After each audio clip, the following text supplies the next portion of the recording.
la lógica china no es la misma que la de otras grandes potencias porque es otra época, no por otra cosa. Es otra época.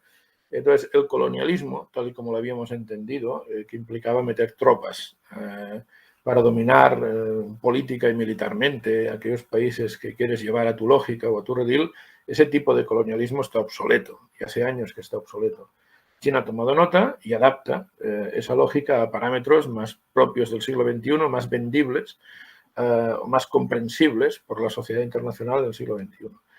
Pero China tiene muy claro que para que funcione todo lo que tiene que funcionar, por ejemplo, es muy importante la influencia que tenga sobre Kazajstán, por ejemplo, porque la ruta de la seda pasa por allí, no es un tema caprichoso. Kazajstán, sin embargo, es un país de influencia, bueno, es lo que es, culturalmente es túrquico, es turcómano, pero de influencia rusa por la etapa soviética. Todavía hay un porcentaje importante de la población kazaja que es ruso hablante y es filorrusa, importante. No es mayoritario ya ese porcentaje, pero podemos estar hablando del 20 al 25%, que en algunas zonas del oeste de Kazajstán, entonces sí puede ser mayoritario. Entonces, China lo que le interesa, a través sobre todo de tratados comerciales, pero también dando a entender que estos países no van a ser apoyados por nadie, que no sea China en el futuro, intenta atraerse a su lógica a estos países con estrategias más blandas. Pero esto se ve más claramente, si cabe, en toda la costa, ¿no? Que te decía de la doctrina Monroe, no iría tanto a través de guerras como a través de jugar al bandwagoning, ¿no? Esta palabreja que empleamos tanto en geopolítica. La gran opción, el gran juego que está planteado es balancing o bandwagoning. ¿Sí? Y por si eso puede, Josep, detenerte, porque es verdad que los estudios estratégicos son términos, pero un par de pinceladas por si alguien que nos escuche no sabe qué es el bandwagoning. Sí, sí, por supuesto. Pero digo, lo voy a conectar con la estrategia Biden también, Vale, perfecto. con esta lógica de Asia-Pacífico. A ver, ahora pongámonos en la piel por un momento, no de China, sino de Singapur, de Filipinas, me da igual, de Tailandia o de Vietnam, o me da igual, cualquiera de estos países que están en la zona.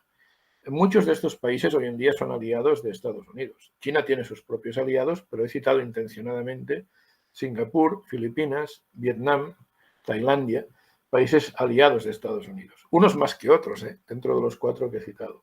Entonces, ¿estos por qué son aliados de Estados Unidos? La pregunta es esta. O sea, no hay nada escrito, no tienen ninguna obligación. Son porque les da la gana. ¿Por qué son aliados? Porque interpretan China como una amenaza.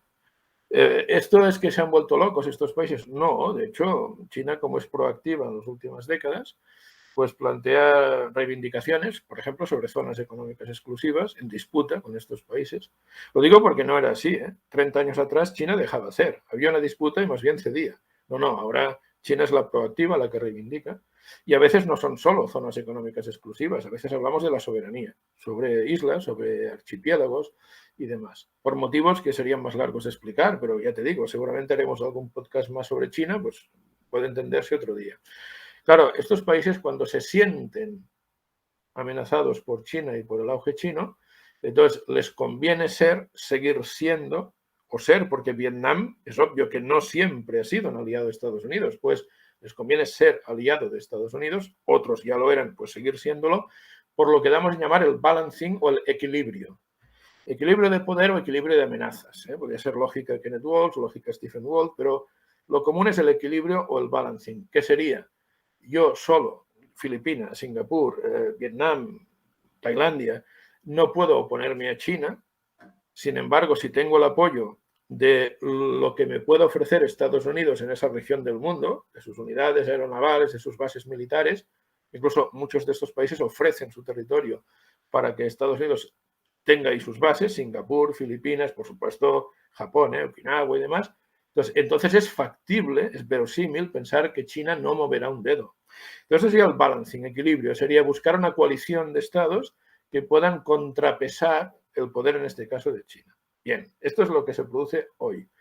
Pero cuando a China le interesa controlar el extranjero próximo, que serían en gran medida estos países, donde además hay mucha población china, en algún caso la población china puede ser hasta mayoritaria en Singapur, en otros no, pero son minorías relevantes, ¿no? Y esto pesa, la diáspora china o chinos que están ahí desde hace tiempo. A China le interesa controlar el extranjero próximo porque el hecho de que estos países sean aliados de Estados Unidos y que tenga allí Estados Unidos sus bases, implica que hay una capacidad de bloqueo sobre China y su economía.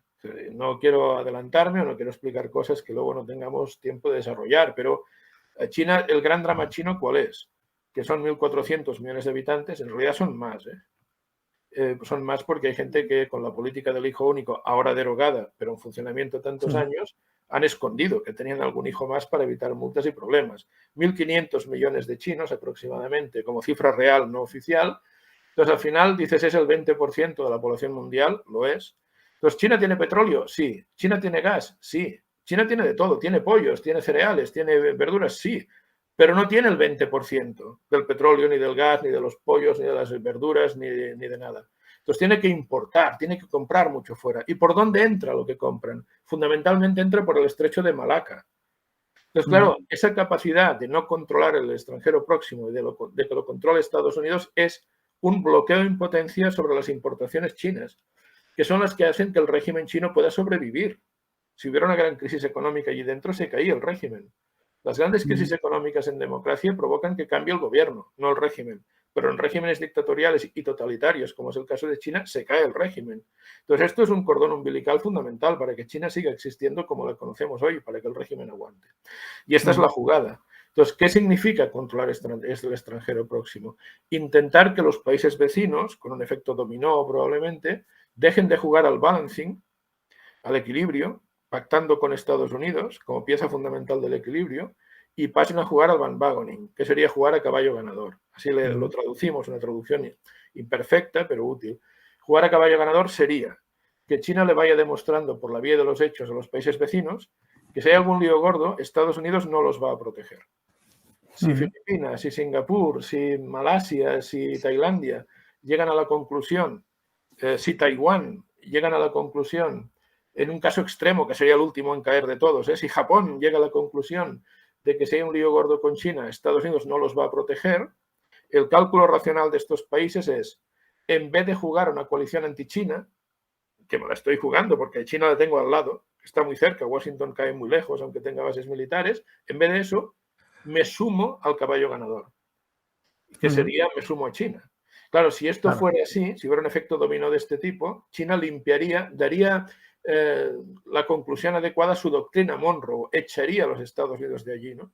Entonces, esto explica el por qué Biden insiste tanto en su estrategia Asia-Pacífico, que no la inventa él, pero insiste porque la presencia norteamericana en la zona es lo que hace que los demás países de la zona pequeños digan, no, yo sigo con la alianza con Washington porque Washington me demuestra por la vía de los hechos que está dispuesto a meter tropas ahí, meter economías ahí, meter medios ahí, y claro, está dispuesto a no dejarme tirado en caso de que China lance algún tipo de provocación o algún tipo de ofensiva. Esta es la partida, tal y como se está jugando hoy.